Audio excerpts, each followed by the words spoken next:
नमस्कार। इस वीडियो में हम डिस्कस करेंगे DTA, डिफरेंशियल थर्मल एनालिसिस। देखो, थर्मल एनालिसिस हम पढ़ रहे थे, ठीक है नहीं है भाई। किसी भी सब्सटेंस के, चाहे वो ऑर्गेनिक हो चाहे इनऑर्गेनिक हो, उसका एनालिसिस करना बहुत जरूरी होता है। हमें उसके कंपोनेंट पता होना चाहिए, उसमें डिफरेंट टाइप के क्या क्या फंक्शनल ग्रुप हैं, बहुत सारी चीजें पता होनी चाहिए, ठीक है नहीं। अलग अलग टेक्निक अलग अलग इंफॉर्मेशन देती है। थर्मल एनालिसिस आपको बेसिकली मोलिकुलर वेट से रिलेवेंट इंफॉर्मेशन देने की कोशिश करती है। या अपन ये कह दें कि कोई केमिकल रिएक्शन या उसकी किस टेम्परेचर पे क्या नेचर होगी, ठीक है नहीं है, किस प्रकार की वो रिएक्शन शो करेगा, वो बताने की कोशिश करता है। तो यहाँ पे हम जो बात करने जा रहे हैं वो करने जा रहे हैं DTA की, ठीक है। बहुत सिंपल टेक्निक है। जबकि जो प्रीवियस वीडियो था वो था थर्मल ग्रेविमेट्रिक एनालिसिस, TGA। और TGA में जो कर्व आया था वो मास यानी वेट वर्सेस टेम्परेचर या टाइम था। यहां पे जो कर्व आएगा, बेसिक चीज है यहां पे जो कर्व आएगा, क्योंकि बेसिकली जितनी भी अपने पास एनालिटिकल टेक्निक है उन सब में सारी स्टडी कर्व बेस्ड चलती है। केवल अपन को मटेरियल प्रोवाइड करना पड़ता है कि भाई इसकी एनालिसिस करनी है, बाकी ये सारा कंप्यूटराइज है। डालो, रिजल्ट निकालो, ग्राफ के फॉर्म में आएगा, आप उसको स्टडी करते रहो। आप उसको क्या करते रहो, स्टडी करते रहो। अगर आपके ये टॉपिक ढंग से समझ में आते हैं तो उसकी स्टडी कर पाओगे, नहीं तो नहीं कर पाओगे, बड़ी दिक्कत आएगी, ठीक है नहीं है। तो DTA में क्या है, यहां पे हम टेम्परेचर डिफरेंस और टेम्परेचर या टाइम के वर्सेज अपन कर्व ड्रॉ करते हैं। ध्यान रखना किस किस के बीच में। पहला टेम्परेचर डिफरेंस, या तो यहां पे टेम्परेचर आएगा या फिर टाइम आएगा, ठीक है। एक्स और वाई का रोटेशन ध्यान रखना। एक्स पे तो टाइम और टेम्परेचर है और वाई पर आपका टेम्परेचर डिफरेंस है। अब सवाल ये उठता है कि ये जो टेम्परेचर डिफरेंस ले रहे हैं ये किसका ले रहे हैं, ये जो टेम्परेचर डिफरेंस ले रहे हैं ये किसका ले रहे हैं। तो यहां पे हम क्या करते हैं, जो फर्नेस होता है आपका, इंस्ट्रूमेंटेशन में आपको बताया था TGA में, ये जो मान लो कि ये फर्नेस है और ये किसी सब्सटेंस को गर्म कर रहा है, ठीक है नहीं, ये भट्टी की तरह होता है। तो ये क्या है, हीट करता है। तो यहां पे अपने पास क्या है, एक तो सैंपल है और एक रेफरेंस है, ठीक है। ये सब्सटेंस और रेफरेंस दिख रहा है आपको। रेफरेंस और सब्सटेंस में जो टेम्परेचर का डिफरेंस आएगा वो यहां पे प्लॉट होगा। अगर टेम्परेचर का डिफरेंस 0 है, कुछ नहीं है, बिल्कुल डेफिनेट रूप से उसकी लाइन ऐसे आएगी, क्योंकि ये 0 है। इधर आपका पॉजिटिव टेम्परेचर चलेगा, यानी कि टेम्परेचर इंक्रीज वाला, और यहां पे टेम्परेचर डिक्रीज वाला चलेगा, ठीक है नहीं है। तो कुछ इस टाइप के कर्व आते हैं, जस्ट लाइक दिस। और कोई जरूरी नहीं है कि ऐसे आए, ऐसे आए, जैसे मान लो कि ये आ गया, फिर काफी देर तक वो कोई टेम्परेचर में डिफरेंस नहीं आ रहा, फिर ये आ गया, फिर ऐसे आ गया, इस प्रकार से। तो कुछ कर्व ऐसे होते हैं जो इस 0 के ऊपर लाई करते हैं, कुछ कर्व ऐसे होते हैं जो 0 के नीचे लाई करते हैं, ठीक है नहीं है। तो बेसिकली जो TGA में अबोव द 0 लाइन जो कर्व होते हैं वो एक्सोथर्मिक के माने गए हैं। किसके माने गए हैं, एक्सोथर्मिक, एक्सोथर्मिक प्रोसेस के। अभी चर्चा करेंगे कौन कौन सी एक्सोथर्मिक होती है, कौन कौन सी एंडोथर्मिक होती है, सारी बताऊंगा मैं आपको, ठीक है नहीं है। क्योंकि ज्यादातर जो है फिजिकल रिएक्शंस होती हैं यहाँ पे, जैसे सब्लिमेशन, फ्यूजन, वेपराइजेशन, मेल्टिंग, इस टाइप की रिएक्शन होती है, ऑक्सीडेशन, रिडक्शन हो जाती है। और नीचे वाला जो कर्व माना गया है वो एंडोथर्मिक का माना गया है, एंडोथर्मिक का। यही कंसेप्ट उल्टा हो जाएगा किसमें, DSC में, है डिफरेंशियल स्कैनिंग कॉलीमेट्री। उसमें क्या होगा, रिवर्स हो जाएगा, ऊपर वाला एंडो माना जाएगा और नीचे वाला एक्सो माना जाएगा। वो अपन करेंगे नेक्स्ट वीडियो में। लेकिन यहां पे अपन को DTA का पूरा सिनेरियो दिमाग में फिट होना चाहिए अपने, कि DTA में पढ़ा क्या जाएगा। चलें स्टार्ट करें। देखो हाँ जी, DTA का जो बेसिक प्रिंसिपल है वो मैंने आपको समझा दिया है। Differential thermal analysis is a technique in which the temperature of substance under investigation is compared with the temperature of a thermally inert material, जिसको हम बोलते हैं रेफरेंस। यानी कि रेफरेंस मटेरियल की बात होगी यहाँ पे। किसकी होगी? रेफरेंस मटेरियल की। और रेफरेंस मटेरियल ध्यान रखना, ऑर्गेनिक भी हो सकता है, इनऑर्गेनिक भी हो सकता है। ऑर्गेनिक में जनरली पॉलीमर्स होते हैं, ठीक है नहीं है, जैसे ऑक्टिल थैलेट हो गया आपका, सिलिकॉन फ्लूइड हो गया या सिलिकॉन लिक्विड हो गया आपका, ठीक है नहीं है। और इनऑर्गेनिक में एल्यूमिना हो गया आपका, ठीक है नहीं है, सिलिकॉन कार्बाइड हो गया, और भी कई सब्सटेंस है जो रेफरेंस की तरह काम करते हैं। खास बात क्या होना चाहिए रेफरेंस का, दिमाग में फिट कर लेना, क्योंकि क्वेश्चंस यहीं से आते हैं, कोई नए क्वेश्चंस नहीं बनेंगे। जो सबसे पहली बात ये है जो यहाँ पे दी हुई है, ये थर्मली इनर्ट मटेरियल होना चाहिए। थर्मली इनर्ट मटेरियल का मतलब क्या होता है कि जब हम, सुनना आराम से, जो भी समझाया था, फर्नेंस, ये फर्नेंस है, इसमें यहां पे और यहां पे दोनों जगह अपन रेफरेंस ले लें और हम टेम्परेचर इंक्रीज करते हुए चले, जितना करना है कर लो आप, टेम्परेचर इंक्रीज, ठीक है नहीं है, टेम्परेचर इंक्रीज कर ले, ठीक है, जितना भी टेम्परेचर इंक्रीज करना है आप करो, कोई दिक्कत वाली बात नहीं है। ये जो टेम्परेचर डिफरेंस और टेम्परेचर के बीच का कर्व आएगा वो स्ट्रेट लाइन आना चाहिए, इसमें कहीं भी फ्लक्चुएशन नहीं आनी चाहिए। या अपन ये कह सकते हैं, यहाँ पे अपन ये कह सकते हैं कि भाई रेगुलरली इंक्रीज होना चाहिए इसका टेम्परेचर, जैसे फर्नेंस का इंक्रीज होता है, फर्नेंस का टेम्परेचर इंक्रीज करोगे, इसका टेम्परेचर भी इंक्रीज होना चाहिए, कहीं पे टेम्परेचर का फ्लक्चुएशन नहीं आना चाहिए। यानी कि न तो ये एक्सोथर्मिक और न एंडोथर्मिक टाइप की रिएक्शन शो करने वाला होना चाहिए, उसको अपन बोलते हैं थर्मली इनर्ट मटेरियल। बात समझ में आई? तो आपका जो रेफरेंस है वो थर्मली इनर्ट होना चाहिए। दूसरी चीज, ये सैंपल के साथ रिएक्शन नहीं करने वाला होना चाहिए। कई बार क्या होता है, आप यूं सोच लो से दोनों को अलग अलग ले रखा है, फिर रिएक्शन कैसे होगी? तो वेपर फेज में तो हो सकती है ना रिएक्शन। समझ में आई बात? वेपर फेज में रिएक्शन हो सकती है, कुछ भी मान, तो वो चीज नहीं होनी चाहिए, बिल्कुल रिएक्शन नहीं करे। दूसरी चीज, इसकी जो थर्मल और इलेक्ट्रिक कंडक्टिविटी वाली जो प्रॉपर्टीज है वो सिमिलर होनी चाहिए, किसके? सैंपल मटेरियल के। क्या होना चाहिए? सैंपल मटेरियल के जस्ट सिंपल होनी चाहिए, सेम होनी चाहिए, ऑलमोस्ट सेम, ज्यादा डिफरेंस नहीं होना चाहिए।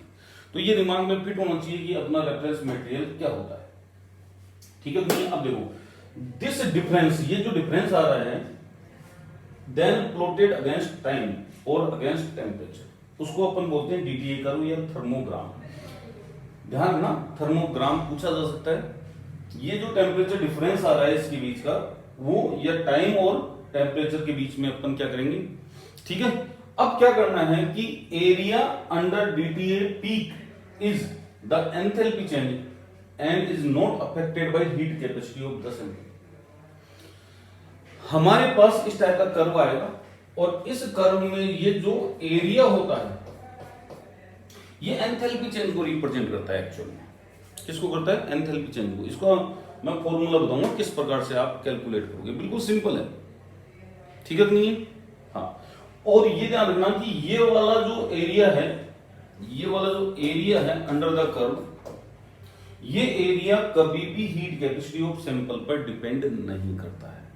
ये पॉइंट है जो एग्जाम में पूछे जा सकते हैं डायरेक्ट टाइप में। क्लियर है? तो डीटीए का प्रिंसिपल आपको थोड़ा बहुत क्लियर हुआ कि क्या होता है डीटीए। डीटीए में हम क्या डिस्कस करने वाले हैं, क्या आगे, ठीक है नहीं है? इसका सबसे इंपॉर्टेंट पार्ट इंस्ट्रूमेंटेशन। अगर इंस्ट्रूमेंटेशन आपको ढंग से समझ में आ गया तो ये सारी चीजें आपको समझ में आ जाएगी। दूसरी चीज, जो इंस्ट्रूमेंट बेस्ड फैक्टर है या और भी फैक्टर हैं जो इस डीटीए कर्व को अफेक्ट कर सकते हैं, वो भी हमें पढ़ने हैं, क्योंकि एग्जाम के पॉइंट ऑफ व्यू से बहुत इंपॉर्टेंट होते हैं। और देन लास्ट में आपकी 3-4 एग्जाम्पल देखेंगे, देन इसके बाद अपन एप्लीकेशन पार्ट इसका करेंगे, ठीक है नहीं? तो देखोगे आप, इसको एक बार समझ लो आप, फर्नेंस का टेम्परेचर रेगुलरली इंक्रीज हो रहा है, आपके रेफरेंस का टेम्परेचर भी रेगुलरली इंक्रीज हो रहा है। हो रहा है कि नहीं हो रहा है? ये देखो बिल्कुल इंक्रीज होता हुआ नजर आएगा आपको। आ रहा है? अब इसमें कहीं भी फ्लक्चुएशन नहीं है, यानी कि ये थर्मली इनर्ट मटेरियल है। रेफरेंस, ठीक है नहीं है। और जो अपना सैंपल है उसमें फ्लक्चुएशन आ रहा है, कभी डाउन जा रहा है, कभी अप जा रहा है, कभी डाउन जा रहा है, कभी अप जा रहा है, जस्ट लाइक दिस। तो जो अपवर्ड साइड मूवमेंट होती है वो तो एक्सोथर्मिक प्रोसेस के लिए होती है, और डाउनवर्ड जो प्रोसेस होती है वो एंडोथर्मिक के लिए होती है। जैसे ये एंडोथर्मिक प्रोसेस के लिए, ये एक्सोथर्मिक प्रोसेस के लिए। एक्सोथर्मिक और एंडोथर्मिक प्रोसेस के बारे में आपको पता है। एक्सोथर्मिक का मतलब वो प्रोसेस जिनमें, एक्सोथर्मिक प्रोसेस वो प्रोसेस होती है जहां पे हीट रिलीज होती है। क्या होती है? हीट रिलीज, हीट रिलीज होती है। क्या होती है? Heat release. और अपन क्या करते हैं, हीट रिलीज होने का मतलब क्या हो गया, आपका जो डेल्टा एच है वो नेगेटिव होना चाहिए। क्या होना चाहिए? नेगेटिव। तो वो एक्सोथर्मिक प्रोसेस मानी गई है, ठीक है नहीं है। अब जो टेम्परेचर डिफरेंस ले रहे हैं अपन, टेम्परेचर डिफरेंस ले रहे हैं, वो सैंपल माइनस आपका रेफरेंस होगा। जो यहां पे टेम्परेचर डिफरेंस ले रहे हैं, है ना, वो सैंपल माइनस रेफरेंस होता है। कई बुक में उल्टा भी दिया होगा, ठीक है नहीं है। कई बुक्स में उल्टा भी, रेफरेंस माइनस, ऐसे कोई दिक्कत वाली बात नहीं, बिल्कुल सही है। स्टैंडर्ड बुक से ये देखा हुआ है। तो सैंपल माइनस रेफरेंस अपन लेंगे तो सैंपल का टेम्परेचर बढ़ेगा, एक्सोथर्मिक प्रोसेस है। एक्चुअल में क्या है, जो फंडेंस है, जो फंडेंस है उसका टेम्परेचर आता है यहां पे। ये जो रेफरेंस का टेम्परेचर है, ये रेफरेंस का नहीं है, एक्चुअल में टेम्परेचर ऑफ फर्नेंस है ये, फर्नेंस। अब ये क्यों बता रहा हूं मैं आपको, अब समझना आप। एक्सोथर्मिक प्रोसेस में डेल्टा एच नेगेटिव होता है, तो डेल्टा टी भी नेगेटिव होना चाहिए, क्योंकि इससे कोरस्पॉन्डिंग जो थर्मोडायनेमिक में इक्वेशन है वो यही है, delta H equal to CP delta T. समझ में? सीपी या सीवी डेल्टा टी, यानी कि हीट कैपेसिटी से ये मामला जुड़ेगा सारा का सारा। तो कहीं भी नेगेटिव का साइन तो है नहीं वहां पे, ठीक है नहीं। अब डेल्टा टी नेगेटिव कब आएगा, जब आपके फर्नेंस का टेम्परेचर ग्रेटर होगा। इसको बहुत सिंपल लैंग्वेज में मैं ऐसे समझाता हूं कि अगर आपका, देखो समझने की कोशिश करना, यहां पे आपका सैंपल है, यहां पे आपका रेफरेंस है। तो जब ये हीट बाहर निकालेगा, ये हीट बाहर निकालेगा, तो ये जो फर्नेंस है इसके टेम्परेचर को बढ़ाएगा, क्योंकि फर्नेंस इस हीट को एब्जॉर्ब करेगा, ठीक है नहीं है। ये हीट बाहर निकालेगा, एक्सोथर्मिक प्रोसेस हो रही है, तो एक्चुअल में ये क्या करेगा, हीट बाहर निकालेगा, फर्नेंस टेम्परेचर क्या करेगा, एब्जॉर्ब करेगा, फर्नेंस अपना टेम्परेचर बढ़ाएगा, वो टेम्परेचर किसको देगा, रेफरेंस को देगा। ये 0th लॉ के ऊपर बेस होगा। इसीलिए हम ये कह रहे हैं कि यहां पे जो है, यहां पे जो रेफरेंस का टेम्परेचर है वो किससे ज्यादा होगा, आपका सैंपल से ज्यादा होगा। ये चीज आपको पता होनी चाहिए बहुत अच्छी तरह कि रेफरेंस का टेम्परेचर यहां पे क्या हो गया, आपका ज्यादा हो गया। क्लियर है? दूसरी चीज कि अगर एक्सोथर्मिक प्रोसेस के हम एग्जांपल्स देंगे तो कौन से होंगे, तो देखो ऑक्सीडेशन होता है और रिडक्शन होता है, जो केमिकल सोर्प्शन होता है वो होता है। और भी कई एग्जांपल है, जैसे ग्लास की बात करें तो क्रिस्टलाइजेशन जो है वो एक एक्सोथर्मिक प्रोसेस है। क्रिस्टलाइजेशन क्या है बेटा, एक एक्सोथर्मिक प्रोसेस है। तो अगर आपको कहीं पे इस टाइप के कर्व नजर आ रहे हैं तो कहीं ना कहीं डेफिनेट रूप से ये 4-5 प्रोसेस है। कंबंशन भी बोल सकते हो आप, है ना, ऑक्सीडेशन नहीं आ गया, कंबंशन की भी बात कर सकते हो एक तरीके से। तो ये सारी प्रोसेस किसको रिप्रेजेंट करती है, एक्सोथर्मिक प्रोसेस को। समझ में? दूसरी चीज एंडोथर्मिक प्रोसेस। एंडोथर्मिक प्रोसेस में सारा रिवर्स मामला है इसका। अगर मान लो कि आपका जो सैंपल है वो एंडोथर्मिक प्रोसेस, तो हीट ये एनवायरमेंट से लेगा, तो एनवायरमेंट से लेगा तो तेजी से लेगा, फर्नेंस का टेम्परेचर कम हो जाएगा, उसी रेशियो में किसका टेम्परेचर कम हो जाएगा, आपका किसका कम होगा, बिल्कुल सही बात है, रेफरेंस का टेम्परेचर कम होगा। तो जब हम बात करेंगे तो यहां पे सैंपल का टेम्परेचर किससे ज्यादा होना चाहिए, रेफरेंस से ज्यादा होना चाहिए, ठीक है नहीं है। तो यहां पे हीट एब्जॉर्ब होती है, बेसिकली क्या होती है, हीट एब्जॉर्ब, और यहां का डेल्टा एच अपन पॉजिटिव लेते हैं, तो यहां पे अपन टेम्परेचर डिफरेंस भी क्या लेंगे भाई, पॉजिटिव लेंगे, ठीक है नहीं है। और ये कौन कौन सी हैं, ये रिएक्शन है जैसे मेल्टिंग हुआ आपका, फ्यूजन हुआ, डीकंपोजिशन हुआ, डीकंपोजिशन हुआ, इस टाइप की प्रोसेस आपको देखने को मिलेगी, ठीक है नहीं है, कोई दिक्कत। डीकंपोजिशन मान लो, डिहाइड्रेशन मान लो, वेपराइजेशन मान लो, कुछ भी मान सकते हो आप, हैं, डिहाइड्रेशन मान लो, डिहाइड्रेशन, वेपोराइजेशन, क्योंकि ये सारी डीकंपोजिशन की कैटेगरी में आती है। अब एक्चुअल में जो इंफॉर्मेशन आएगा वो साइज और शेप जो आएगी आपके कर्व की, उससे आएगा। कैसे, अगर मान लो कि आपका कोई कर्व ऐसे आ रहा है ब्रॉड, और ये आ रहा है शार्प, दो चीज हुई ना, ब्रॉड शार्प।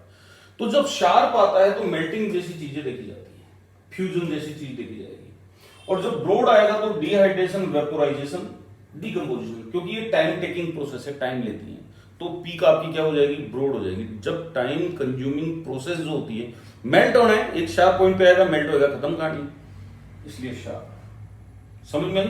तो शार्प पॉइंट हमेशा किसको रिप्रेजेंट करेगा, मेल्टिंग वगैरह को रिप्रेजेंट करेगा, फ्यूजन को रिप्रेजेंट करेगा, या फिर जो ब्रॉड होता है वो डिहाइड्रेशन और वेपोराइजेशन को रिप्रेजेंट करता है। ये तो गई है कहानी, यानी कि यहां का जो ग्राफ है उसकी साइज और शेप भी आपको स्टडी हेल्प कर रही है किसमें, ये बताने में कि कौन सी प्रोसेस हो रही है। बाकी की जो पीक का ऊपर नीचे आना है वो तो एक्सोएंडोथर्मिक बताएगी। कुछ दिमाग में आया क्या, ये चीज ठीक है नहीं है, हाँ, ये आपको पता होना चाहिए, कहीं कोई दिक्कत नहीं आनी चाहिए। और ये ध्यान रखना, फिर कह रहा हूं, यहां पे फर्नेस का टेम्परेचर इंक्रीज होता है और यहां पे फर्नेस का टेम्परेचर आपका क्या होगा, डिक्रीज होगा। ये पता होना चाहिए, पूछा जा सकता है कि एक्सोथर्मिक प्रोसेस में फर्नेस का टेम्परेचर क्या होगा, इंक्रीज, और एंडोथर्मिक प्रोसेस में फर्नेस का टेम्परेचर क्या होगा, डिक्रीज होगा। थ्योरेटिकल क्वेश्चन बनते हैं, पॉइंट नोट कर लीजिए सारे के सारे। अब आगे चलते हैं, देखो, हाँ जी, अब इंस्ट्रूमेंटेशन के ऊपर आते हैं। पहला इंस्ट्रूमेंटेशन, तो इंस्ट्रूमेंटेशन में कुछ खास नहीं है। अगर आपने टीजीए का वीडियो देखा है उसमें सारा डिटेल से बताया हुआ। देखो, ये आपका क्या है, फर्नेस दिख रहा है आपको, फर्नेस है, ठीक है नहीं है, और इसके साथ अटैच होता है फर्नेस टेम्परेचर प्रोग्रामर, टेम्परेचर को किस प्रकार से बढ़ाना है। तो ये जो फर्नेस टेम्परेचर प्रोग्रामर होता है, ये हीटिंग रेट को क्या करता है, हीटिंग रेट को कंट्रोल करता है। हीटिंग रेट का मतलब होता है कि आप टेम्परेचर कैसे बढ़ा रहे हो, पर मिनट यहां पे इंक्रीज होता है। जैसे कई ऐसे होते हैं कि भाई 6 डिग्री सेंटीग्रेड पर मिनट आपको हीट बढ़ाना है, या कई 8 डिग्री पर चलते हैं, कई 12 डिग्री पर चलते हैं, कई 13 पर चलते हैं, कई चलते हैं 15 पर, ठीक है नहीं है। लेकिन सबसे ऑप्टिमम जो है वो 8 डिग्री सेंटीग्रेड पर मिनट होगा, सबसे बढ़िया। इसमें रिजोल्यूशन ठीक ठाक आता है। क्या आता है, अगर आपने हीटिंग रेट ज्यादा ले ली तो रिजोल्यूशन नहीं आएगा, आपको समझ में नहीं आएगा कि ग्राफ में क्या हो रहा है। हीटिंग रेट सबसे बेस्ट यही है, किसकी, डीटीए की। क्लियर है, एक तो ये नोट कर लेना।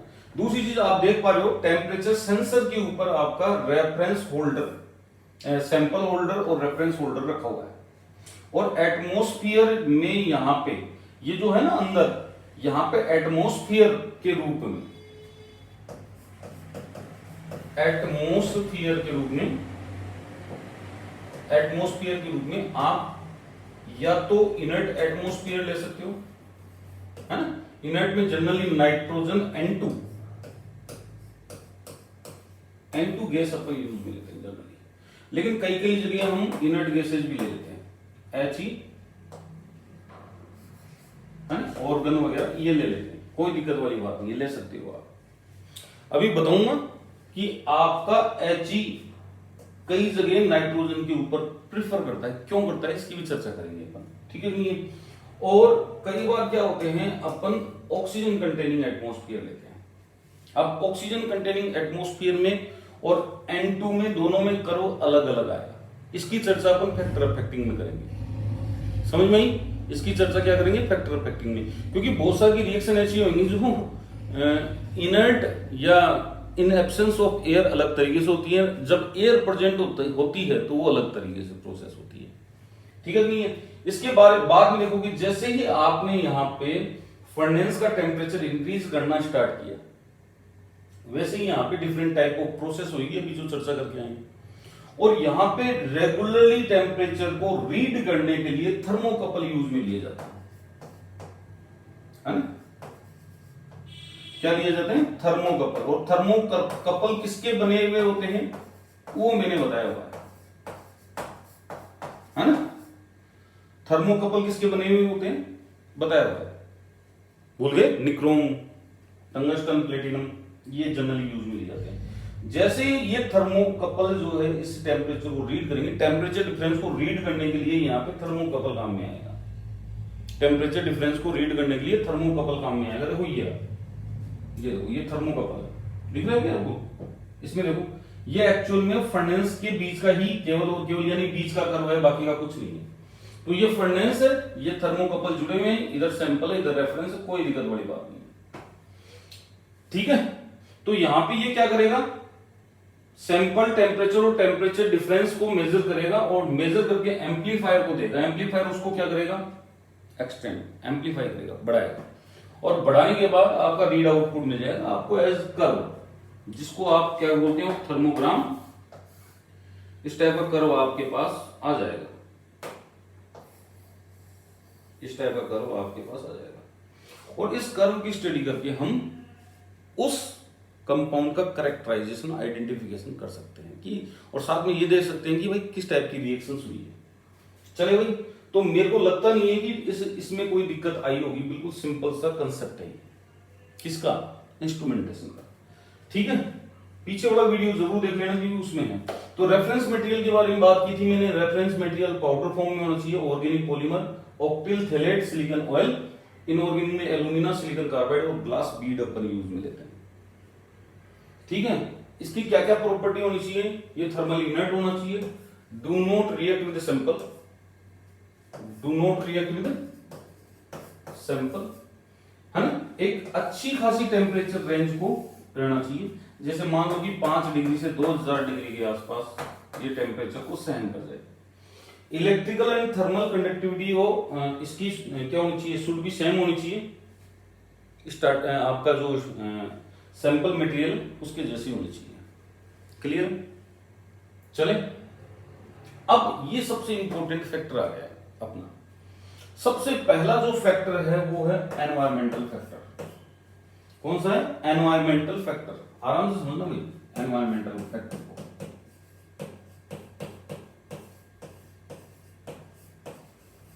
एनवायरमेंटल फैक्टर,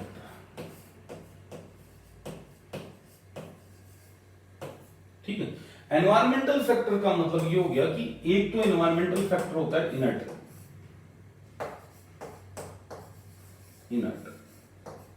और एक होता है आपका एयर। तो एयर क्या कंटेन करती है, O2, और इनर्ट क्या क्या कंटेन कर सकता है, N2 हो सकता है, या फिर ऑर्गन हो सकती है, या फिर हीलियम हो सकती है। इन तीनों में से कोई से भी आप यूज में ले सकते हो।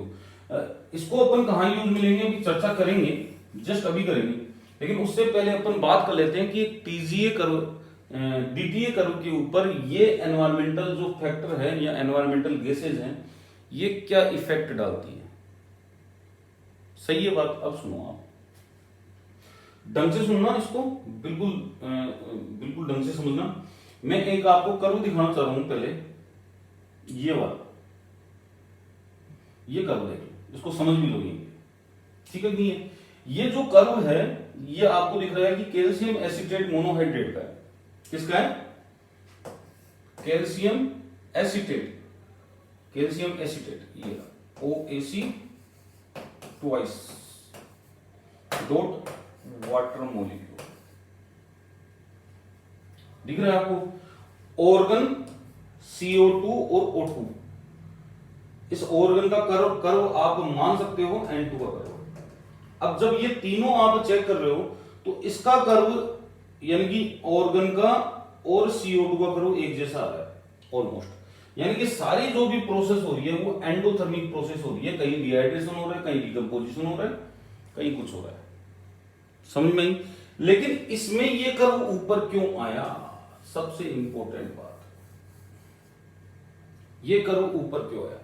तो जैसे कोई गैसेस बनती है, जैसे कहीं पे कार्बन मोनोऑक्साइड गैस बन गई, आपको बताऊंगा ये सारी चीज मैं अभी दोबारा से डिटेल से, तो ये अभी तो आपको समझ में नहीं आएगा, लेकिन हम ये मान के चलते हैं कि ये कर्व जो है ऊपर की तरफ क्यों आ रहा है, एक्सोथर्मिक प्रोसेस क्यों हो रही है, जबकि यहाँ पे सारी एंडोथर्मिक प्रोसेस हो रही है। तो यहाँ पे कहीं पे कार्बन मोनोऑक्साइड अगर बनती है, इसमें बनेगी प्रोसेस में कार्बन मोनोहाइड्रेट, कौन सी? कार्बन मोनोहाइड्रेट, और जैसे ऑक्सीजन लिया उस ऑक्सीजन की प्रेजेंस में उसका हो जाता है ऑक्सीडेशन, और कौन सी गैस निकालती है वो? CO2 गैस निकालती है, और इस ऑक्सीडेशन प्रोसेस में बहुत सारी एनर्जी रिलीज होती है, एनर्जी रिलीज होगी, इसी कारण से ये कर्व उठा हुआ आएगा, ऊपर की तरफ आएगा, समझ में आई? तो ये आपको पता होना चाहिए कि ऐसी कौन सी प्रोसेस है जिसके कारण से एयर की प्रेजेंस में अगर किसी सब्सटेंस को DTA कर्व में हम यूज में ले रहे हैं तो उसका एक कर्व एक्स्ट्रा आता है ऊपर की तरफ, वो कौन सा आता है? वो होता है ऑक्सीडेशन प्रोसेस का। किसका आएगा? ऑक्सीडेशन प्रोसेस का। दिमाग में होनी चाहिए ये बात कि हम अगर ऑक्सीजन की प्रेजेंस ले रहे हैं तो उसका बर्न, ऑक्सीडेशन या कंबंशन जो होगा वो कार्बन डाइऑक्साइड में हो जाएगा, और अच्छी खासी एनर्जी रिलीज होती है इस ड्यूरेशन में। क्लियर है? बिल्कुल सिंपल सा कंसेप्ट है। तो यहाँ पे कंबंशन बोल दो, बर्निंग बोल दो, ऑक्सीडेशन बोल दो, ये सारी प्रोसेस एक्सोथर्मिक। तो सबसे पहले इन्वायरमेंट का तो मतलब आपको समझ में आ गया होगा कि आप इन्वायरमेंट का जो फैक्टर है वो किस प्रकार से है। तो यहां पे क्या होगा? यहां पे हो सकती है एक्सोथर्मिक प्रोसेस,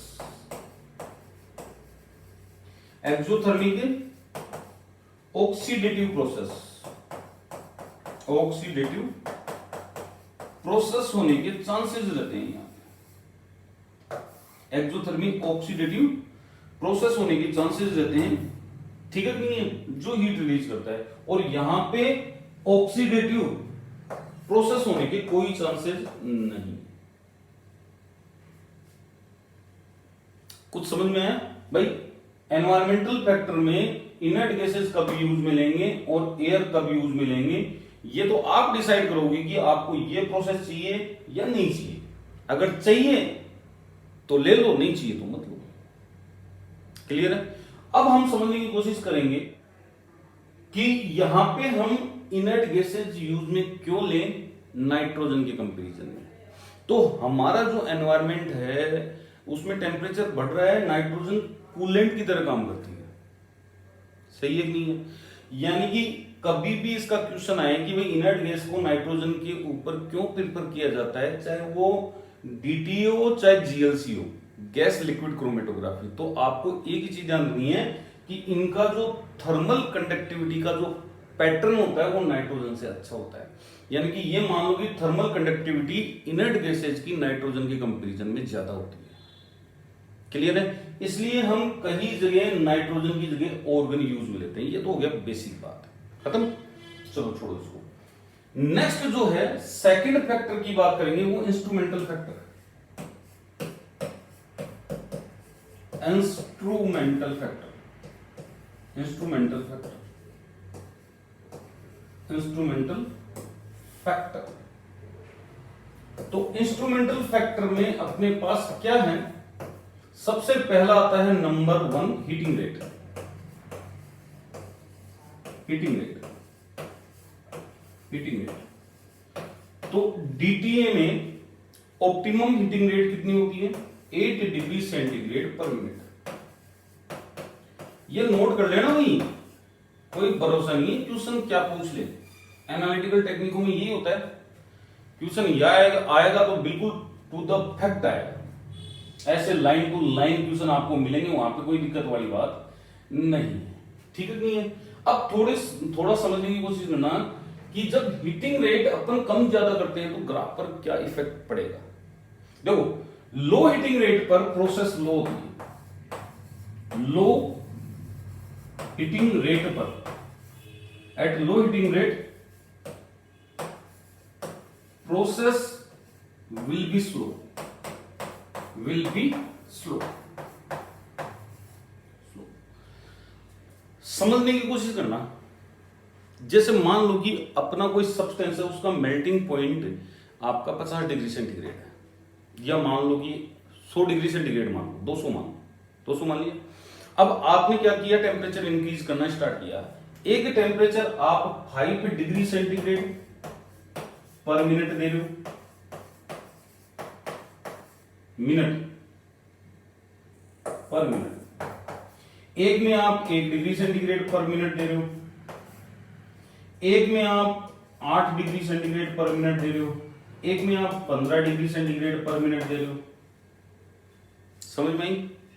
क्लियर है? अब सुनना, मान लो कि 200 पर मेल्ट होता है वो मेल्टिंग पॉइंट। अगर 1 डिग्री दिया, 199 पे 1 डिग्री दिया तो 200 हो गया, मेल्ट होगा लेकिन वो स्लो होगा।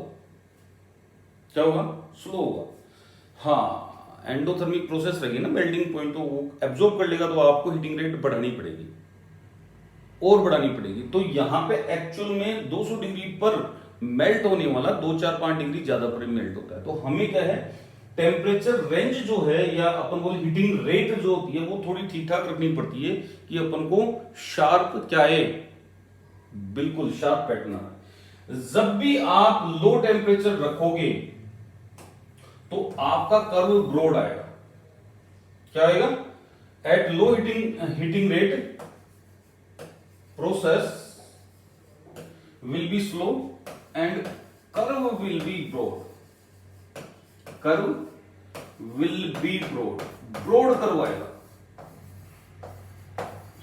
और जब आप हाई हीटिंग रेट रखोगे, एट हाई हीटिंग रेट, तो जब टेम्परेचर रेंज जो है आपकी वो क्रॉस हो जाती है, तो बिल्कुल एक तेजी से प्रोसेस होती है। High heating rate process will B fast and curve will B sharp. Curve will B sharp.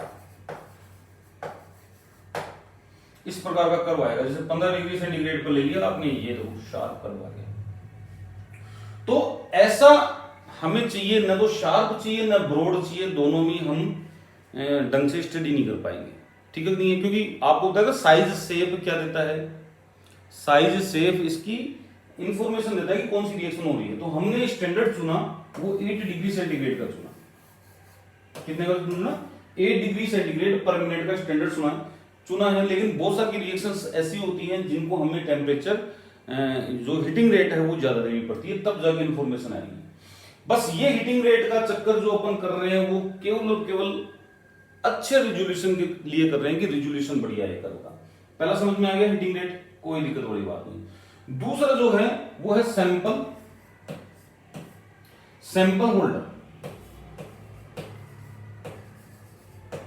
Sample holder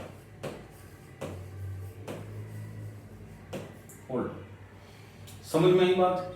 अब सैंपल होल्डर जनरली प्लेटिनम वगैरह का बना हुआ होता है। क्यों होता है? क्योंकि उसकी थर्मल कंडक्टिविटी ठीक ठाक होती है। ठीक है, न तो ज्यादा हाई होती है न ज्यादा लो होती है। समझ में आई? अगर मान लो कि सैंपल है, होल्डर जो है हमने ले लिया, हमने ऐसा सैंपल होल्डर ले लिया जिसकी थर्मल कंडक्टिविटी बहुत ज्यादा है, high thermal conductivity, thermal conductivity बहुत ज्यादा। तो ये एक्सोथर्मिक पीक को क्या करेगा, शार्प बनाएगा, एक्सोथर्मिक पीक को शार्प बनाएगा, जबकि एंडोथर्मिक पीक को वेरी डिफ्यूज कर देगा, है ना। क्या है, एक्सोथर्मिक पीक जो होगी, एक्सोथर्मिक, हाँ जी, पीक जो होगी उसको क्या बनाएगा, शार्प, ठीक है नहीं है। और एंडोथर्मिक प्रोसेस को क्या करेगा, एंडोथर्मिक पीक्स को ये वेरी ब्रॉड करेगा, वेरी ब्रॉड। वेरी ब्रॉड से मतलब जैसे एक्सोथर्मिक की तो ये आ गई और एंडोथर्मिक की ऐसे आए जा रही है, कोई मतलब नहीं है, इस टाइप से करेगा, ठीक है। कि हाई टेम्परेचर कंडक्टिविटी वाला सैंपल को डल रहने पर ये काम होता है। और अगर लो टेम्परेचर पर हम ले ले तो क्या होगा, इसका जस्ट रिवर्स होगा। तो लिख लेना, low temperature conductivity sample holder लेने पर क्या होगा कि आपकी जो एक्सोथर्मिक पीक है वो तो क्या आएगी, ब्रॉड आएगी, जबकि एंडोथर्मिक पीक शार्प आएगी। जस्ट रिवर्स आप ये कर सकते हो, कोई दिक्कत। नेक्स्ट जो है वो थर्ड है आपका position of thermocouple, position of thermocouple, thermocouple. एक चीज ध्यान रखना, ये वीडियो बिना टीजीए के कुछ भी नहीं है। डीटीए आपको समझना है तो टीजीए का इंस्ट्रूमेंटेशन देखना पड़ेगा, क्योंकि बहुत सारी बात थी जो मैं यहाँ पे स्किप कर गया, वहां पे बताइए। सिमिलरिटी सारी है, थर्मोकपल किसका बना हुआ होता है, वही थर्मोकपल यहाँ पे आएगा, वही थर्मोकपल वहां पे काम मिल जाता है। इसलिए उस वीडियो को जरूर देखना आपको, और जो लिंक है वो डिस्क्रिप्शन बॉक्स में मिल जाएगा, चेक कर लेना आराम से, ठीक है। अब पोजीशन ऑफ थर्मोकपल या लोकेशन ऑफ थर्मोकपल में अपन क्या करते हैं, आपने ये डायग्राम देखा ही था अभी कि ये फर्नेस है अपना, और ये क्या है, उसके बाद यहां पे क्या रहता है आपका, टेम्परेचर सेंसर रहता है, और थर्मोकपल जस्ट इनके बीच में होना चाहिए, मिड, बिल्कुल बीच में होना चाहिए। क्या होना चाहिए, बिल्कुल बीच में, या दोनों को सेम टाइप से टच करें, तभी जाके पता लगेगा अपन को। क्योंकि जो टेम्परेचर चेंज हुआ है वो सेंसर पकड़ते हैं, और वो किसको देते हैं, सेंसर किसके होते हैं, थर्मोकपल के होते हैं वो सेंसर। तो थर्मोकपल क्या है, बहुत छोटा से छोटा टेम्परेचर चेंज या बहुत छोटा से छोटा टेम्परेचर मेजरमेंट मिस नहीं करे, इसलिए इनकी पोजीशन क्या होनी चाहिए, बीच में। अगर मान लो कि इधर कर दिया जाए सैंपल साइड में, तो वो सैंपल का एब्जॉर्ब करेगा आपका, किसका नहीं करेगा। हाँ, तो हमें टेम्परेचर डिफरेंस लेना है तो इसको कहाँ होना चाहिए, बिल्कुल मिडिल। तो ये कोई इंपॉर्टेंट नहीं है, बस मान लो कि अगर क्वेश्चन आ जाए तो क्या करें अपन, ठीक है। नेक्स्ट है आपका sample characterization, sample characterization, sample characteristics अपन यहां पे देखेंगे।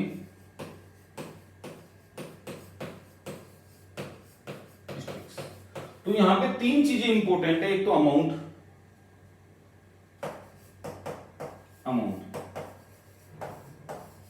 अमाउंट ऑफ सैंपल कितना है, ठीक है। सेकंड जो है वो है आपका उसकी थर्मल कंडक्टिविटी कितनी है, थर्मल कंडक्टिविटी कितनी है, कंडक्टिविटी कितनी है। और जो थर्ड है वो क्या है, साइज ऑफ पार्टिकल, है ना, साइज ऑफ पार्टिकल्स। कैसे भाई, सोचो एक बार, समझो। देखो, अमाउंट की जब बात करें, सबसे पहला क्या है, अमाउंट की बात करें तो अगर हम लो अमाउंट लेंगे तो हमारे पास जो पीक आएगी वो कमजोर आएगी, लो पर ऐसी पीक आएगी मान लो, और अगर हाई अमाउंट लिया तो पीक थोड़ी बड़ी आएगी। क्या आएगी, पीक थोड़ी बड़ी आएगी। ऐसे अब ऐसे भी नहीं करना कि किलो 2 किलो ही लेना, नहीं, फिक्स होती है इसमें, मिलीग्राम में अमाउंट लिया जाता है, ठीक है नहीं है, और ठीक ठाक अमाउंट लिया जाता है, ठीक है, कितना लिया जाएगा, 15 से 20 मिलीग्राम तो होना ही चाहिए मिनिमम में। थर्मल कंडक्टिविटी से क्या सेंस है, बिल्कुल ये क्वेश्चन पूछा जाएगा कि सैंपल कैरेक्टरिस्टिक्स, ये पूछा जा सकता है ऑप्शन में, अमाउंट, थर्मल कंडक्टिविटी और साइज ऑफ पार्टिकल्स सारे। थर्मल कंडक्टिविटी से क्या मतलब है, अब सुनना आराम से, कि आपने रेफरेंस के लिए क्या बोला था, रेफरेंस के लिए क्या बोला था आपने, रेफरेंस के लिए ये बोला था कि थर्मल और इलेक्ट्रिक कंडक्टिविटी क्या होनी चाहिए, इक्वल होनी चाहिए किसके, टेम्परेचर की, ठीक है नहीं है। और नाइट्रोजन वगैरह गैस के ऊपर आर्गन क्यों ऊपर प्रेफर कर रहे थे, कि उनकी थर्मल कंडक्टिविटी ठीक थी, ज्यादा थी थर्मल कंडक्टिविटी नाइट्रोजन के कंपेरिजन में। प्लेटिनम वगैरह क्यों ले रहे हैं, क्योंकि इनकी मॉडरेट होती है थर्मल कंडक्टिविटी। ऐसे ही सैंपल की बात करेंगे कि आपकी थर्मल कंडक्टिविटी कैसी होनी चाहिए सैंपल की, अगर किसी सैंपल की थर्मल कंडक्टिविटी लो है तो वो तुरंत डिकम्पोज हो जाएगा, कोई मतलब वाली बात नहीं निकलेगी, आपको इंफॉर्मेशन नहीं मिलेगी, कर्व जो है वो शार्प नहीं आएगा, यानी कि अच्छा रिजोल्यूशन नहीं होगा। अगर थर्मल कंडक्टिविटी उसकी ठीक ठाक है तो आपको ऐसा रिजोल्यूशन मिलेगा जिसकी आप स्टडी करके उस कंपाउंड की या सब्सटेंस की नेचर पता कर सकते हो। क्लियर है। और सबके बाद में आता है आपको साइज ऑफ पार्टिकल। तो साइज ऑफ पार्टिकल में हम मॉडरेट साइज यूज में लेते हैं, जनरली पाउडर फॉर्म में अपन लेते हैं, ठीक है। सॉलिड सब्सटेंस लेंगे, डीएससी आपको एक विकल्प देती है, वहां पे लिक्विड भी कम में ले सकते हैं, यहाँ पे सॉलिड, और सॉलिड में हम पाउडर फॉर्म में लेते हैं, ताकि क्या हो, आपकी जो पर्टिकुलर हीटिंग रेट दे रखी है आपने 8 डिग्री सेंटीग्रेड की, उस पर वो सारी प्रोसेस शो कर सके, चाहे वो ऑक्सीडेशन हो, चाहे वो रिडक्शन हो, चाहे वो डिकम्पोजिशन हो, चाहे मेल्टिंग हो, कुछ भी मान लो XYZ, ठीक है नहीं है। तो ये क्या थे आपके फैक्टर अफेक्टिंग थे किसको, तो लोग क्या करते हैं जनरली पॉइंट लिखवा के छोड़ देते हैं, अपन पॉइंट नहीं लिखवा रहे, अपन पूरा कर रहे हैं, पूरा करवाया बकायदा, ठीक है नहीं है। तो ये सारे फैक्टर हैं जो आपको याद रखने हैं। अब जो बात करेंगे वो किसकी करेंगे, अपन एग्जांपल्स की बात करेंगे कुछ, ठीक है नहीं है। तो पहला एग्जांपल आ गया आपका ग्लास, ग्लास कौन आ गया, glass.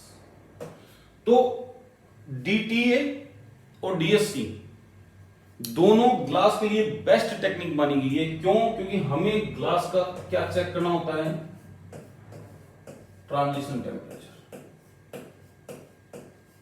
Transition temperature, transition temperature को डिटरमाइन करने के लिए काम में लिया जाता है कौन, डीटीए और डीएससी दोनों की दोनों। अब सुनना, सबसे पहले देखो शुरुआत में क्या हुआ, आपका मेल्ट होने लग गया, ठीक है नहीं है, लेकिन मेल्ट हुआ हल्का फुल्का, उसके बाद इसमें क्रिस्टलाइजेशन प्रोसेस होती है, हल्का सा मेल्ट होने के बाद आपको क्या लग रहा है कि यहां पे पूरी तरह मेल्ट हो गया, नहीं, मेल्ट होता तो बिल्कुल शार्प पीक होती है, अगर आप गर्म करोगे हीटिंग रेट पे तो थोड़ा बहुत पिघलेगा हल्का फुल्का, और फिर उसमें सडन क्रिस्टलाइजेशन होता है, क्योंकि उसके कंपोनेंट बिखरते हैं, बिखरने के बाद वापस एसोसिएट होते हैं, और टेम्परेचर मिल गया ना, फिर एसोसिएट होकर क्रिस्टलाइजेशन शो करते हैं। तो ये एक्सोथर्मिक प्रोसेस आपकी हो गई है यहां पे क्रिस्टलाइजेशन की। तो जैसे ग्लास ट्रांजिशन होगा, आपका ग्लास ट्रांजिशन होगा, आपने एमोर्फस सॉलिड पढ़े होंगे, इनके कूलिंग कर्व कैसे आते हैं बताओ, आप खुद बताओ, इनके कूलिंग कर्व कैसे आते हैं, कंटिन्यूअस आते हैं, जबकि जो ट्रू सॉलिड होता है उसका कूलिंग कर्व कैसे आता है, ऐसे आता है, सॉलिड स्ट्रीम बताया जाएगी सारा का सारा। तो ये एक्चुअल में ग्लास जो है एमोर्फस सॉलिड है, तो ये एक्चुअल में इसका जो टेम्परेचर, आप इसको गर्म करोगे तो ये मेल्ट नहीं होगा एकदम से, ये मेल्ट होने का नाटक करेगा, और फिर पता लगेगा कि आपको ये क्या हो गया, क्रिस्टलाइजेशन हो गया इसके अंदर, क्योंकि कंपोनेंट उसके अलग होते हैं, फिर कंपोनेंट को जैसे टेम्परेचर मिलेगा एसोसिएट होंगे और क्रिस्टलाइजेशन फॉर्म में या क्रिस्टल फॉर्म में जाएगा, ये देखो क्रिस्टलाइजेशन हो गया। तो ग्लास ट्रांजिशन जैसे ही हुआ है उसके बाद क्रिस्टलाइजेशन होगा, ये ट्रांजिशन टेम्परेचर कहलाएगा, आपका टीजी लिखा हुआ है यहाँ पे, इसका मेजरमेंट होना जरूरी है, हर ग्लास का टीजी अलग अलग होता है, वो डिपेंड करता है ग्लास के कंपोनेंट के ऊपर।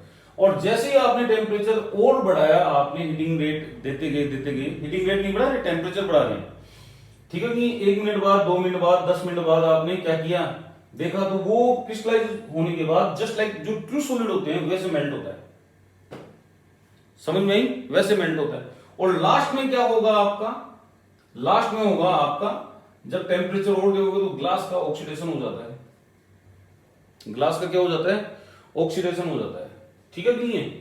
हाँ, ग्लास का क्या हो जाता है, ऑक्सीडेशन, और लास्ट में होगा डिकम्पोजिशन। तो ये कर्व पूछा जा सकता है जनरली, ठीक है। तो आपको ये पूछा जा सकता है कि भाई ट्रांजिशन के बाद में क्या होगा, जब ग्लास ट्रांजिशन टेम्परेचर क्रॉस कर जाता है उसके बाद क्या होता है। तो पहली प्रोसेस होती है क्रिस्टलाइजेशन, और क्रिस्टलाइजेशन एक एक्सोथर्मिक प्रोसेस है। पहले करो, कैसी प्रोसेस है, एक्सोथर्मिक प्रोसेस है। ध्यान रखना, मेल्टिंग आपकी एक्सोथर्मिक एंडोथर्मिक प्रोसेस है, फिर ऑक्सीडेशन होगा, फिर डिकम्पोजिशन होगा। तो ये एक्सोथर्मिक, ये एंडोथर्मिक। कोई दिक्कत, कोई समस्या, कर लोगे आराम से, इजी है, ठीक है नहीं है। अब चलते हैं अपन नेक्स्ट केस, वो अपन लेंगे किसका, इसको अपन समझेंगे, रुक जाओ। हाँ, इसका देखो आराम से, ये किसका है, कैल्शियम ऑक्सिलेट का, ये कैल्शियम ऑक्सिलेट मोनोहाइड्रेट, ठीक है नहीं है। ये तो है ऑक्सीजन का 8 डिग्री सेंटीग्रेड पर मिनट का। एक कर्व और होता है इसका सेम पर, लेकिन वो N2 की प्रेजेंस में होता है। अब मैं यहां पे क्यों बनाऊं, मैं इसी में बना देता हूं ताकि आपको आइडिया लग जाएगा कि क्या हो रहा है। हल्का सा कर्व बनाना है, बना देते हैं अपन ही बना देते हैं। देखो इधर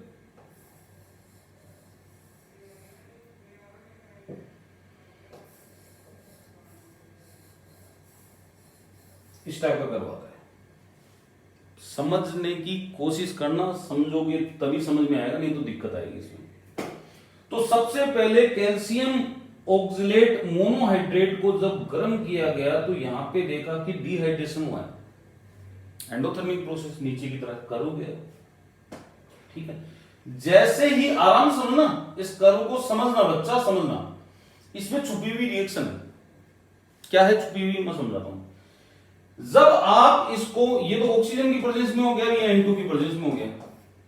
जब N2 की प्रेजेंस में इसको गर्म करोगे तो ये जो कैल्शियम ऑक्सिलेट है, ऑक्सिलेट, इसको आप गर्म करोगे तो ये कैल्शियम कार्बोनेट में कन्वर्ट होगा और साथ में निकलेगा कार्बन मोनोऑक्साइड। तो ये डिकम्पोजिशन है। इसके लिए ये कौन सी प्रोसेस आ गई, एंडोथर्मिक प्रोसेस। डिकम्पोजिशन हुआ इसका, कैल्शियम ऑक्सिलेट का नाइट्रोजन की प्रेजेंस में डिकम्पोजिशन होता है calcium carbonate plus carbon monoxide में, ठीक है नहीं है। यहां पे भी वो प्रोसेस होती है, यहां पे भी वो प्रोसेस होती है जो मैंने नीचे लिखी है, हो गई। लेकिन चूंकि यहां पे क्या है, ऑक्सीजन है, इसलिए सेकंड रिएक्शन भी होती है। ये देखो, सेकंड रिएक्शन क्या होगी, कार्बन डाइऑक्साइड बनेगी और यहां पे खूब सारी एनर्जी रिलीज होगी, और वो एनर्जी रिलीज होने की वजह से ये वाला कर्व ऊपर की तरफ आया है, एक्सोथर्मिक। कुछ समझ में आई या नहीं आई, आई ना, बैठी दिमाग में। और लास्ट में इस कैल्शियम कार्बोनेट का डिकम्पोजिशन होएगा, ऊपर भी होएगा नीचे भी होएगा, कहीं कोई दिक्कत नहीं है। और लास्ट में निकलेगी आपकी कैल्शियम ऑक्साइड और कार्बन डाइऑक्साइड। तो ये पूछ सकता है कि ऑक्सीजन की प्रेजेंस में कितने मोल कार्बन डाइऑक्साइड निकलते हैं, तो 2 मोल निकलते हैं। जबकि ऑक्सीजन की प्रेजेंस में 1 मोल कार्बन मोनोऑक्साइड, ऑक्सीजन की एब्सेंस में, नाइट्रोजन की प्रेजेंस में कार्बन मोनोऑक्साइड 1 मोल मिलेगी, 1 मोल कार्बन डाइऑक्साइड मिलेगी। तो यहां पे अपन चाहें तो इसकी रिएक्शंस लिख सकते हैं। पहली है N2 में रिएक्शन कौन सी होगी, तो N2 में पहली रिएक्शन जो अपन लिखते हैं वही कैल्शियम C2O4 डॉट वाटर, ठीक है बच्चा। यहां पे जब रिएक्शन होगी तो क्या होगी आपकी, देखो आराम से समझना, कैल्शियम ऑक्साइड बनेगा, कैल्शियम कार्बन डाइऑक्साइड बनेगी, कार्बन डाइऑक्साइड जो है 2 मोल बनेगी। कितनी मोल बनेगी, 2 मोल, सॉरी 1 मोल, 1 मोल कार्बन मोनोऑक्साइड बनेगी और 1 वाटर मॉलिक्यूल बनेगा, और कुछ नहीं बन रहा, देख लो आराम से चेक करो। 1 mole water, 1 mole calcium oxide, 1 mole carbon dioxide और 1 मोल CO। फाइनल रिएक्शन लिख दिया अपन। जबकि O2 में ये रिएक्शन कैसे होगी, ऑक्सीजन की प्रेजेंस में C2O4 डॉट वाटर, यहां पे 1 मोल तो कैल्शियम ऑक्साइड मिलेगा, 2 मोल CO2 मिलेगी। कौन कौन सी, 1 मोल तो ये रही आपकी CO2, 1 मोल ये रही CO2, ठीक है। नहीं है वाटर मिलेगा जो मिलेगा। आपको ये रिएक्शंस भी पूछ सकता है कि N2 में कौन सी और O2 में कौन सी। कुछ समझ में आई नहीं आई? बिल्कुल इजी सा कंसेप्ट है, ज्यादा हार्ड नहीं है। बस ये ध्यान रखना है आपको कि N2 की प्रेजेंस में अगर कहीं पे कार्बन मोनोऑक्साइड बन रही है ऑक्सीजन की प्रेजेंस में, तो वो किस में कन्वर्ट हो जाएगी? CO2 में। और वो एक्सोथर्मिक कर्व को क्या करेगा? प्रोड्यूस करेगा। चले भाई नेक्स्ट देखते हैं। हाँ जी, इसका कर्व भी देख लेना, सारा का सारा कैसे आएगा आपका ये ऑक्सीजन की प्रेजेंस में, ये सारे कर्व कैसे आएंगे? नीचे की तरफ आएंगे। यानी कि एक भी प्रोसेस ऐसी नहीं है जो इसमें कैसी हो? एक्सोथर्मिक प्रोसेस हो। क्लियर हो? N2O2 सेम आती है। नेक्स्ट एग्जांपल आपके पास ये है, Mn का कोई इनऑर्गेनिक कॉम्प्लेक्स है, ठीक है नहीं है? तो सबसे पहले ये वाला कॉम्प्लेक्स है, इसको अपन ने गर्म किया, वाटर मॉलिक्यूल ये बन गया। फिर इसको गर्म किया अपन ने, मतलब आगे से आगे हीटिंग रेट आपकी बढ़ाते गए अपन, तो PS3 मॉलिक्यूल निकल के ये बन गया। अब देखोगे आप जैसे हीटिंग रेट ये बनाई, तो ये क्या है? आपका फेज ट्रांजिशन है, फेज ट्रांसफर। ये एक तरीके से एक फेज से दूसरे फेज में कन्वर्ट हो गया, अल्फा टू बीटा, और अल्फा टू बीटा कन्वर्ट हुआ है। तो ये जो प्रोसेस है ये कौन सी है आपकी? एक्सोथर्मिक प्रोसेस, ठीक है नहीं है? उसके बाद में वाटर मॉलिक्यूल रिमूव होता है, देन आफ्टर मेल्ट। सिंपल सा कर्व है, ठीक है भाई। अब अपन डायरेक्ट किसके ऊपर चलेंगे? एप्लीकेशन के ऊपर चलेंगे। तो चलें, देखो इधर एप्लीकेशन में बहुत सारे काम करता है, कुछ यहां पे लिखे हुए हैं, अगर एग्जाम में आ जाए तो बता देना। आइडेंटिफिकेशन ऑफ सब्सटेंस के काम में आता है, आइडेंटिफिकेशन ऑफ प्रोडक्ट के काम में आता है, करेक्टराइजेशन ऑफ पॉलीमेरिक कंपाउंड के काम में आता है। करेक्टराइजेशन का मतलब ये हो गया कि जो पॉलीमर है वो आपको बताएगा कि वो एमोर्फस है या क्रिस्टलाइन है, क्योंकि अपने पास पॉलीमर भी दो प्रकार के हैं, एमोर्फस और क्रिस्टलाइन। अगर एमोर्फस हुआ तो उसका कर्व बहुत डिफ्यूज आएगा इस टाइप का, ठीक है नहीं है? और जब क्रिस्टलाइन हुआ तो उसकी शार्प मेल्टिंग पॉइंट आपको मिलेगा, और अलग अलग पॉलीमर का जो ये पीक होता है, क्रिस्टलाइन पीक, ये अलग अलग होता है। जो मेल्टिंग पॉइंट का पीक होता है और कुछ नहीं आता। अगर आप पॉलीमर को करोगे तो डिकम्पोज तो होगा ही नहीं, वो डिकम्पोज तो होता ही नहीं है, वो पॉलीमर पॉलीमर ही रहता है। लेकिन उसको आप अगर आप टेम्परेचर बढ़ाते चलोगे, हीटिंग रेट आप बढ़ाते हुए चलोगे, तो उसका मेल्टिंग पॉइंट आपको देखने को मिलेगा। क्लियर है? नेक्स्ट है फिजिकल प्रॉपर्टी। फिजिकल प्रॉपर्टी अपन ये क्रिस्टलाइजेशन, मेल्टिंग पॉइंट, फ्यूजन वगैरह ये अपन कर रहे हैं, इनकी स्टडी करने में हेल्प करता है। प्योरिटी ऑफ सब्सटेंस को आपको बताएगा कि उसमें प्योरिटी कितनी है, ठीक है नहीं है? लिगेंड स्टेबिलिटी ऑफ कॉम्प्लेक्स के बारे में बताएगा। लिगेंड स्टेबिलिटी का मतलब ये होता है, आपको पता है कि कोऑर्डिनेशन कॉम्प्लेक्सेस में एक सेंट्रल मेटल के चारों ओर लिगेंड अटैच रहते हैं। क्या रहते हैं? लिगेंड अटैच रहते हैं। अगर किसी कोऑर्डिनेट कंपाउंड को अपन गर्म करेंगे, लिगेंड जो पहले जाएगा, अपन ये बोलेंगे कि इसकी बॉन्ड स्ट्रेंथ क्या थी? कम थी। यानी कि वो लिगेंड क्या था आपका? कम स्टेबल था। कॉम्प्लेक्स में वैसे स्टेबिलिटी किसी कॉम्प्लेक्स में ज्यादा हो सकती है उस लिगेंड की, किसी में कम हो सकती है, ठीक है नहीं है? तो अपन लिगेंड की स्टेबिलिटी भी चेक कर सकते हैं। Exothermic endothermic nature of reaction को अपन पता कर सकते हैं, ठीक है नहीं है? नेक्स्ट जो है वो थर्मल डिफ्यूजिविटी भी अपन चेक कर सकते हैं। ये फॉर्मूला अगर आ जाए तो बता देना। बीटा आपका क्या है? हीटिंग रेट है। आर आपके जो सब्सटेंस लिए उसकी रेडाई है। टेम्परेचर जो भाई साइज ऑफ पार्टिकल पे भी तो डिपेंड करता है, तो आपने किस साइज का पार्टिकल लिया है उसके हिसाब से यहाँ पे रेडाई आ जाएगी। ये टेम्परेचर डिफरेंस है आपका, वही रेफरेंस और सैंपल के बीच का। फिर आती है नेक्स्ट एंथैल्पी ऑफ रिएक्शन। आप या हीट ऑफ रिएक्शन की कैलकुलेट कर सकते हो। तो यहाँ पे फॉर्मूला बनता है डेल्टा एच इक्वल टू के ए अपॉन एन नोट। एन तो नंबर ऑफ मोल्स है जो इनिशियली आपने सैंपल के लिए थे, के कांस्टेंट आ गया, ए आपका क्या है? Area under curve. क्या है भाई?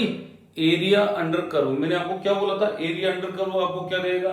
हीट ऑफ रिएक्शन कैलकुलेट करने में हेल्प करेगा। ऐसा कैसा फॉर्मूला का बनेगा डीएससी में, लेकिन एन नोट वहां पे नहीं रहेगा, करेंगे बात। स्पेसिफिक हीट कैपेसिटी वगैरह ये निकालने में हेल्प करता है, इतना ही ध्यान रखना है, बाकी का फॉर्मूला वगैरह नहीं पूछाएगा। मेल्टिंग पॉइंट डिटेक्ट करवा रहे हो आप आराम से। क्वालिटी कंट्रोल में ये काम में आता है। जो सीमेंट फैक्ट्रियां होती है आपकी, ग्लास फैक्ट्री होती है आपकी, सोयल इंडस्ट्री होती है, उनमें क्वालिटी कंट्रोल के लिए ये काम में लिया जाता है। जैसे मान लो कि सोयल में मॉइस्चर आपको चेक करना है कि मॉइस्चर कितना है। समझ में आई? तो आप क्वालिटी कंट्रोल यानी मॉइस्चर चेक कर सकते हो, उसमें इनऑर्गेनिक कंटेंट कितने हैं, कितने फॉस्फेट है, कितने नाइट्रेट है, सारी सारी की सारी क्वालिटी कंट्रोल हो जाएगी। और जो अपन जो देख रहे थे ट्रांजिशन ट्रांसफॉर्मेशन ऑफ ग्लास, वो भी होता है भाई। एक जो ग्लास है वो कितनी सनलाइट में स्टेबल रह सकता है, क्योंकि अपने यहाँ पे 50 डिग्री तक पहुंच जाता है। अगर कोई ग्लास है वो 50 डिग्री सहन ही नहीं कर पाए, उससे पहले क्रिस्टलाइज होकर टूट जाए तो फिर कोई मतलब नहीं है, या मेल्ट हो जाए, ठीक है नहीं है? तो वहां पे क्वालिटी कंट्रोल के लिए भी अपन किसको काम में लेते हैं, और भी बहुत सारी प्रॉपर्टी है, एनालिटिकल टेक्निक में काम में लिया जाता है आपका। ऑर्गेनिक कंपाउंड्स की वोलेटिलिटी, स्टेबिलिटी, खूब सारी चीजें यहाँ पे चेक होती हैं, ठीक है नहीं है? तो इतने में आपके क्वेश्चंस आ जाएंगे, और क्वेश्चन आप कर लोगे आराम से, मेरे को विश्वास है क्वेश्चन आपका मिस नहीं होएगा। क्लियर है? तो इस वीडियो में इतना ही है, मिलता हूं नेक्स्ट वीडियो में।